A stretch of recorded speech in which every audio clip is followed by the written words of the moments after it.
ಎಕ್ಲಿಪ್ಸ್ನ download ಮಾಡಿಕೊಂಡು so first open ಮಾಡ್ಕೊಬೇಕು ಎಕ್ಲಿಪ್ಸ್ನ. Click ಮಾಡಾದ್ಮೇಲೆ ಈ ಥರ ಇಂಟರ್ಫೇಸ್ ಬರುತ್ತೆ. ಸ್ವಲ್ಪ ಟೈಮ್ ತಗೊಳುತ್ತೆ, ನಾನು ಪಾಸ್ ಮಾಡಿದ್ದೀನಿ ಅಷ್ಟೇ. ಸೊ ಸ್ವಲ್ಪ ಟೈಮ್ ಹಿಡಿಯುತ್ತೆ ಸೆಲೆಕ್ಟ್ ಮಾಡಾದ್ಮೇಲೆ. ಸೊ ನಂತರ ಈ ಥರ ಇಂಟರ್ಫೇಸ್ ಬರುತ್ತೆ. ಓಕೆನಾ, ಇದ್ರಲ್ಲಿ ಏನು ಅಂದರೆ ನಮ್ಮದು ಫೈಲು ಸೆಲೆಕ್ಟ್ ಮಾಡ್ಕೊಬೇಕು. ಅಂದರೆ ಇಲ್ಲೊಂದು ಹೊಸ ಫೋಲ್ಡರ್ ಕ್ರಿಯೇಟ್ ಮಾಡ್ಕೊಬೇಕು. ಆ ಫೋಲ್ಡರ್ನಲ್ಲಿ ಎಕ್ಲಿಪ್ಸ್ನ ಲಾಂಚ್ ಮಾಡಬೇಕಾಗುತ್ತೆ. ಸೊ ಆಲ್ರೆಡಿ ನಾನು ಜಾವಾ ಪ್ರಾಜೆಕ್ಟ್ ಅಂತ ಫೋಲ್ಡರ್ ಕ್ರಿಯೇಟ್ ಮಾಡಿದ್ದೀನಿ. ಸೊ ಅದಕ್ಕೆ ಡಿಫಾಲ್ಟಾಗಿ ತಗೊಂಡಿದ್ದೆ. ಸೊ ನಾನು ಏನು ಮಾಡ್ತೀನಿ, ಇವಾಗ ಒಂದು ಹೊಸ ಫೋಲ್ಡರ್ ಕ್ರಿಯೇಟ್ ಮಾಡ್ತೀನಿ.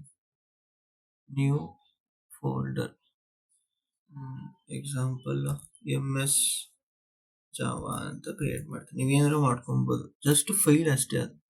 ಓಕೆನಾ, ಇವಾಗ ಏನು ಮಾಡಬೇಕು, ಈ ಫೋಲ್ಡರ್ನಲ್ಲಿ ನಮ್ಮದು ಎಕ್ಲಿಪ್ಸ್ನ ಲಾಂಚ್ ಮಾಡೋಣ. ಬ್ರೌಸ್ ಮಾಡಿ, ಡೆಸ್ಕ್ಟಾಪಲ್ಲಿರೋದು ಇಲ್ಲಪ್ಪ MS ಜಾವಾ. ಸೊ ಫೋಲ್ಡರ್ನ ಸೆಲೆಕ್ಟ್ ಮಾಡ್ಕೊಬೋದು. ಸೆಲೆಕ್ಟ್ ಮಾಡಿ ಲಾಂಚ್ ಮಾಡಬೇಕು. ಲಾಂಚ್ ಮಾಡಿದ್ರೆ ಆ ಫೋಲ್ಡರ್ನಲ್ಲಿ ಎಕ್ಲಿಪ್ಸ್ ಲಾಂಚ್ ಆಗುತ್ತೆ.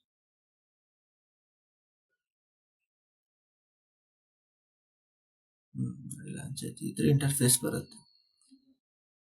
ಓಕೆನಾ, ಇದರ ಇಂಟರ್ಫೇಸ್ ಬರುತ್ತೆ.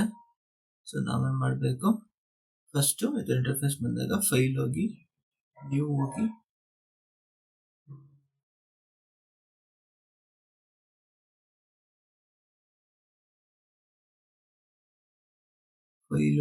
ನ್ಯೂ ಹೋಗಿ. ಸೊ ನೀವು ಇದು ಕೂಡ ಮಾಡ್ಕೊಬೋದು. ಇಲ್ಲಿ ಸ್ವಿಚ್ ವರ್ಕ್ ಸ್ಪೇಸ್ ಅಂತ ಇದೆಯಲ್ಲ, ಇಲ್ಲೋದ್ರೂ ಕೂಡ ಇಲ್ಲಿ ಕೂಡ ಈಗ ನಂದು ಆಲ್ರೆಡಿ ಇದು ಅದರ್ಸ್. ಸೊ ಇಲ್ಲೂ ಕೂಡ ನಾನು ಆಲ್ರೆಡಿ ಇದು ಮಾಡ್ಕೊಂಡಿದ್ದೀನಿ, ನಂದು ಏನೋ ಲಾಂಚ್ ಮಾಡಿರೋದು ಫೈಲು. ಇಲ್ಲಿ ಬೇಕಾದ್ರೆ ನೀವು ಚೇಂಜ್ ಮಾಡ್ಕೊಬೋದು. ಮತ್ತೆ ರಿಟರ್ನ್ ಆಗೋ ಅವಶ್ಯಕತೆ ಇಲ್ಲ. ಇಲ್ಲಿ ಚೇಂಜ್ ಮಾಡ್ಕೊಂಡು ಕೂಡ ನೀವು ಜಾವಾ ಪ್ರಾಜೆಕ್ಟ್ನ ಮಾಡ್ಬೋದು. ಸೊ ಇವಾಗ ಏನು ಮಾಡಬೇಕು, ಫೈಲ್ ಹೋಗಿ, ನೀವು ಹೋಗಿ,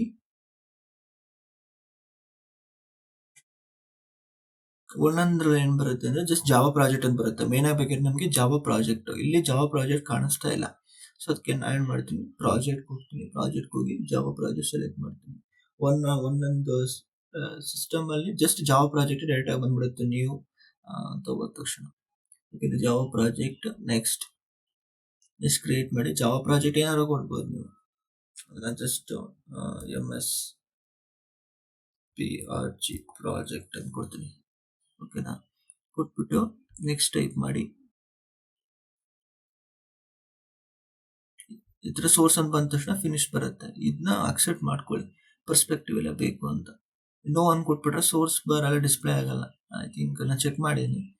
ಓಪನ್ ಪರ್ಸ್ಪೆಕ್ಟಿವ್ ಅಂತ ಕೊಟ್ಬಿಡಿ. ಸೊ ಓಪನ್ ಆಗುತ್ತೆ. ಇದರ ಇಂಟರ್ಫೇಸ್ ಓಪನ್ ಆಗುತ್ತೆ.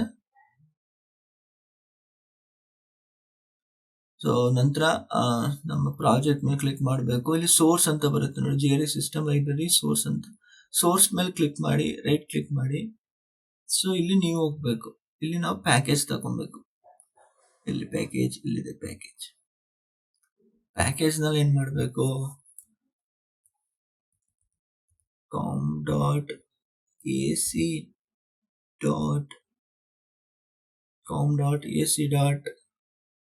ನಮ್ಮದು MS ಪ್ರಾಜೆಕ್ಟ್ .programs. ಸುಮ್ಮನೆ ಸಿಂಪಲ್ ಪ್ರೋಗ್ರಾಮ್ಸ್ ಮಾಡೋಕ್ಕೆ. ಸೊ ಈ ಥರ ನಾವು ಪ್ಯಾಕೇಜ್ ನೇಮ್ ಕೊಡಬೇಕು, ಫಿನಿಶ್ ಕೊಡಬೇಕು. ಮತ್ತೆ ಪ್ಯಾಕೇಜ್ ನೇಮ್ ಇರುತ್ತಲ್ಲ, ಅಲ್ಲಿ ಕ್ಲಿಕ್ ಮಾಡಿ, ರೈಟ್ ಕ್ಲಿಕ್ ಮಾಡಿ, ನೀವು ಹೋಗಿ ಕ್ಲಾಸ್ ತಗೊಬೇಕು.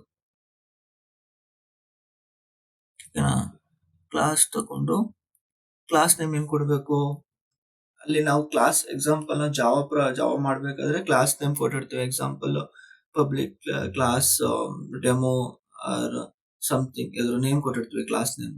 ಆ ನೇಮು ಇಲ್ಲಿ ಮೆನ್ಷನ್ ಆಗಬೇಕು. ಡೆಮೋ, ಎಕ್ಸಾಂಪಲ್ ಡೆಮೋ, ಫಿನಿಶ್ ಕೊಡಿ. ಸೊ ಇಲ್ಲಿ ಡೆಮೋ.ಜಾವಾ ಅಂತ ಜಾವಾ ಇದಾಗುತ್ತೆ, ಜಾವಾ ಫೈಲ್ ಓಪನ್ ಆಗುತ್ತೆ. ಸೊ ಇಲ್ಲಿ ನಮಗೆ ಇಲ್ಲಿ ಪ್ಯಾಕೇಜ್ ನೇಮ್ ಇರುತ್ತೆ. ಈ ಅಂಡರ್ ಪ್ಯಾಕೇಜ್ ಅಲ್ಲಿ ಎಷ್ಟರ ನಾವು ಕ್ಲಾಸ್ನ ನಾವು ಮಾಡ್ಬೋದು. ಎಕ್ಸಾಂಪಲ್ ಮತ್ತೆ ರೈಟ್ ಕ್ಲಿಕ್ ಮಾಡಿ ಮತ್ತೆ ನ್ಯೂ ಕೊಟ್ಟು ಕ್ಲಾಸ್ ಕೊಟ್ರು ಇನ್ನೊಂದು ಕ್ಲಾಸ್ ಓಪನ್ ಆಗುತ್ತೆ.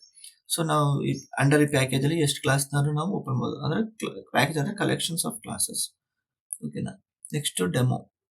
ಸೊ ನಾವಿಲ್ಲಿ ಸಿಂಪಲ್ ಪ್ರೋಗ್ರಾಮ್ನ ಟೈಪ್ ಮಾಡಬೇಕು. ಸೊ ಇಲ್ಲಿ ಸಿಂಪಲ್ ಪ್ರೋಗ್ರಾಮ್ ಬರ್ದಿದ್ದೀನಿ. Just package name public class demo. So ಇದು main public static void main string arguments ಆಗಿ ಒಂದು ವರ್ಡ್ನ ಪ್ರಿಂಟ್ ಮಾಡ್ತಿದ್ದೆ. ಬೇಸಿಕ್ ಪ್ರೋಗ್ರಾಮು ಹಾಯ್ ಮಂಜು ಅಂತ. ಸೊ ನಾವು ಇದನ್ನ ರನ್ ಮಾಡಬೇಕಾದ್ರೆ ಇಲ್ಲೋಗಿ ರನ್ ಮಾಡಬೇಕಾಗುತ್ತೆ. ಸೊ ಓಕೆ ಅಂದ್ಕೊಡ್ರೆ ಸೊ ಇಲ್ಲಿ ಬರುತ್ತೆ ನೋಡಿ, ಹಾಯ್ ಮಂಜು ಅಂತ ಔಟ್ಪುಟ್ ಬಂತು. ಸೊ ಇಲ್ಲ ಅಂದರೆ ನೀವು ಇಲ್ಲಿ ಹೋಗೋ ಬೇಡ ಅಂದರೆ ಜಸ್ಟ್ ಇಲ್ಲಿ ರೈಟ್ ಕ್ಲಿಕ್ ಮಾಡಿ, ಇಲ್ಲಿ ರನ್ ಹ್ಯಾಸ್ ಅಂತ ಇರುತ್ತೆ. Run as Java applications server ಬೇಡ, ಜಾವಾ ಅಪ್ಲಿಕೇಶನ್ ಇದು ಮಾಡಿದ್ರೆ ಮಂಜು ಅಂತ. ಇದು ಬೇಸಿಕ್ ಪ್ರೋಗ್ರಾಮ್, ಇದು ಪ್ರೊಸೀಜರ್ ನಾರ್ಮಲ್ ಆಗಿ.